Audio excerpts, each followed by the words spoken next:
Hello students, welcome back. This is Dr. Mercado speaking, and we are continuing covering problems in chapter 2, which deals with computing wages and salaries. Now in this specific lecture, we are going to be covering problem 217A. Okay, now this problem deals with piecework earnings. Okay, so it says during the first week in November, Aaron Mills worked 45 and a half hours and produced 1,275 units under a piece rate system. The regular piece rate is 45 cents a unit. Mills is paid overtime according to the FLSA ruling for overtime work under a piece rate system.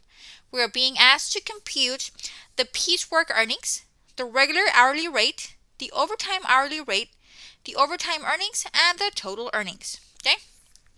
Now, super important that we read in specific the piece rate information is covered in section 2.4b of your textbook, of your ebook. So basically, under the piece rate system, the employer pays workers according to their output. The more you produce, the more you get paid, which is wonderful. If you're very productive, you're going to get paid more. If you're lazy, you're going to get paid less. Regardless, they still have to pay minimum wage. So let's say you're not very productive, you're not generating enough pay based on your performance, then basically the employer has to match you up to the minimum pay. Okay, so it's very important that you have the potential of making more money, and if you just produce minimum, then you're just going to get paid the minimum rate. Okay, so wages increase as production increases. Production records are kept. It's very important of how much you produce.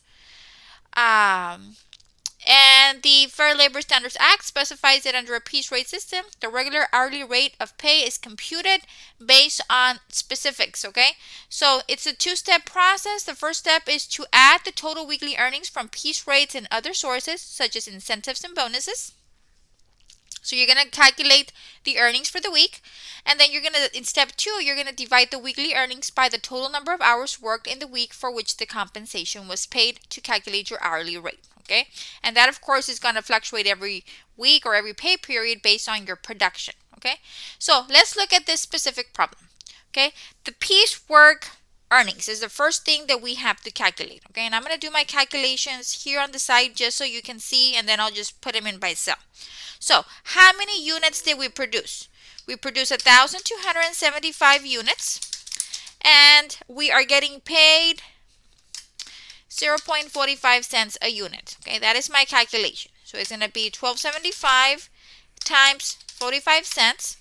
So my piecework earnings is $573.75. Okay, that is based on your production. So you produce 1,275 units and you get paid 45 cents a unit. That gives you $573.75. Now we have to calculate the regular hourly rate. Okay, so to calculate the regular hourly rate, I'm going to go ahead and I'm going to get my piecework earnings, which was the $573.75, and I'm going to do my calculation on the side, and I'm going to divide by the number of hours that you worked during the week. You worked 45 and a half hours, 45.5 hours. Okay, so your regular hourly rate is going to be the $573.75. That is how much you made based on your production, and it took you 45 and a half hours to be able to generate or produce those units. So your regular hourly rate is $12.6098901. So we're going to round that to 2 decimals. Once again, we're going to do the round feature. Okay, round, open parentheses, close parentheses, and I'm going to round to 2 decimal places. Okay, so that's going to mean that my hourly rate is $12.61. Okay, $12.61 is my hourly rate based on my production for this week. Okay, now the overtime rate, for the overtime hourly rate for when we're calculating piece work, it's half of your hourly rate. Okay, so the overtime hourly rate is going to be half of the $12.61. Okay, and these are just notes that I'm putting on the side. That way you can see how I'm calculating the numbers. So it'll be 0.50 times 12.61, and that's going to give me 6.305. I'm going to round that. So I'm going to do equals, round, open parentheses, close parentheses, and then I'm going to round to 2 decimal places, okay? So that would be $6.31. So my overtime hourly rate is $6.31, okay? Now we're going to calculate the overtime earnings, okay? The overtime earnings, okay. So for the overtime earnings, first we need to figure out how many hours did we work above the 40. Well, it says that we worked 45 and a half hours, okay, and that is provided to you here, 45 and a half hours, okay. So we worked 45 and a half hours, 40 is the standard week, so that means that we have 5.5 hours of overtime, and we're going to multiply that by the overtime rate, which we calculated at 631, okay. So that is the calculation that we're going to do for the overtime earnings. So that would be 5.5 hours times 631. That would be 34.705, and we are going to round that. So we're going to round to 2 decimal places. And you can round manually if you like, but some students have problems figuring out how to round. So this is just a very easy way to do it, okay? So remember, rounding. If you look at that third digit, okay, so you're going to look at the third digit, okay? And this is for rounding, okay? So you look at the third digit, and if it's between 0 to 4, you keep the second digit as is, okay? You're going to look at the third digit.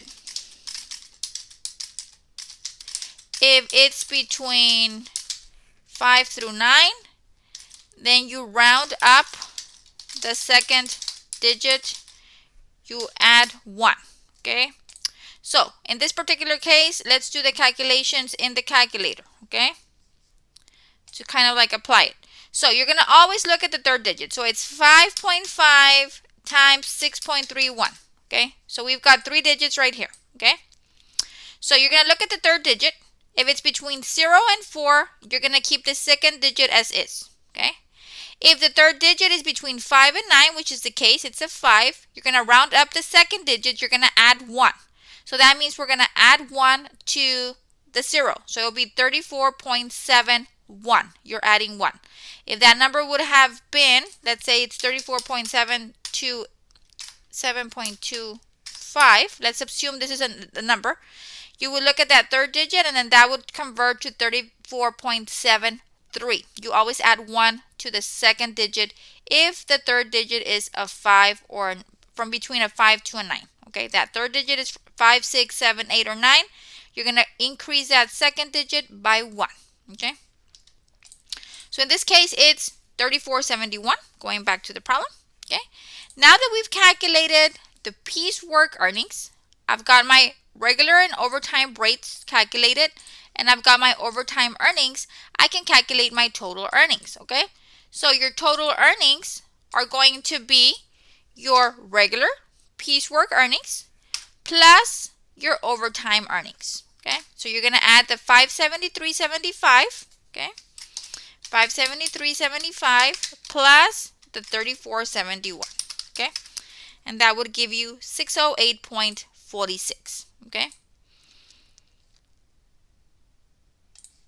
And that would be your total earnings, okay? So if we see here, the employee is making above minimum wage based on production. I guess this employee is very productive. So based on the production for the week, the employee is making $12.61 an hour. When working with piece rate systems, the overtime hourly rate is at half the regular rate, okay? And then you get the hours of overtime worked times the overtime rate to calculate the overtime earnings, and then you just add your piecework earnings plus your overtime earnings, and that will give you your total earnings, okay? Rounding is very important. You can use the round feature in Excel like I'm showing you here, or if you want, you can just do the rounding on your head.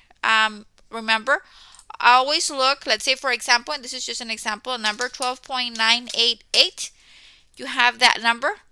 You look at the third digit. If it's greater than a 5, then you round up. So this would be 12.99, okay? If it's 12.923, Okay, that third digit is below a 5, so you would keep it at 12.92. Okay, rounding makes a big difference, and that is one of the most common mistakes students make. They make an error in the rounding, and that causes the problem to be off by 1 or 2 cents, and it causes you to have to go back and figure out what you're doing wrong. Okay, so just be very careful with your rounding. These are the calculations for calculating piecework earnings. Make sure that you read. There's a lot of information provided in section 2.4b that deals with piece rate. Okay, a lot of examples, a lot of important information. So make sure that you go back and review that section of your ebook. Okay, so that is basically it for problem 217a. Okay, until next time, have a wonderful day.